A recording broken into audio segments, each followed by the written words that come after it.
J'ai visité un SDIS, qui est celui des Alpes de Haute-Provence, et qui a la particularité dans ce département, qui offre des reliefs très différents, qui offre donc des interventions différentes. Qui, comme beaucoup de ces départements, offre cette particularité d'un engagement, qui est évidemment celui des professionnels et évidemment avant tout celui des volontaires. Et cette complémentarité, cette capacité à s'adapter au terrain, ce professionnalisme, on peut être volontaire et très professionnel.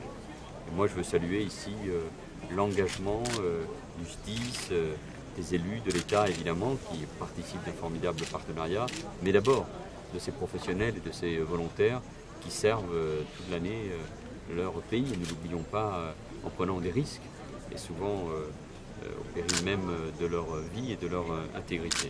Et puis je voulais marquer ici même, par rapport à cette campagne de feux cet été, alors que nous avons déjà connu des feux depuis le début de l'année, avec deux pompiers qui sont décédés en Ardèche. Il y a eu des feux importants déjà depuis le début de l'année, alors qu'il y avait encore un feu hier non négligeable en Corse. Je veux dire combien la chaîne humaine, technique, professionnelle, d'hommes et de femmes qui s'engagent, la complémentarité des sapeurs-pompiers, de la sécurité civile, des gendarmes, des militaires, bref, tous ceux qui se mobilisent, les citoyens, le travail de prévention avec l'ONF aussi, tout cela montre un dispositif de très grande qualité. Et même si nous avons eu moins de feux ces dernières années, n'oublions pas l'année 2003, avec des drames, des milliers et des milliers d'hectares brûlés, et surtout des morts. Et donc il faut être toujours très attentif dans ces moments-là. Et moi je suis venu dire mon soutien et ma confiance à tous ceux qui s'engagent. Vous êtes rendu sur la base de Marignane ce matin. Vous avez rassuré une dernière fois les pilotes de Canadair? Je les ai rassurés. En tout cas, je leur ai témoigné là aussi mon soutien et ma confiance. Ce sont des hommes, des femmes, tout à fait exceptionnels. Là aussi, vous en avez vu il y a un instant la démonstration. Je leur ai dit que l'État serait au rendez-vous pour la maintenance des Canadair, bien évidemment, pour mener avec eux, d'ailleurs, dans le dialogue et la concertation, l'évolution technique, un certain nombre d'appareils que vous avez vu voler il y a un instant, notamment le remplacement des truquaires, et puis aussi des questions qui vont se poser sur l'évolution de la base elle-même. Mais moi, je veux maintenir un très haut niveau d'exigence, avec les coopérations nécessaires au niveau européen comme au niveau de la Méditerranée, mais un très haut niveau d'exigence pour combattre le feu.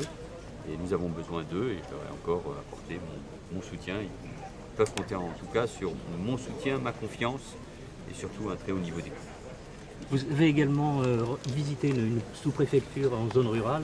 Vous savez qu'il y a des inquiétudes sur Castellane, par exemple, où en est-on? Il y a forcément des inquiétudes à un moment où l'État doit redresser ses finances publiques.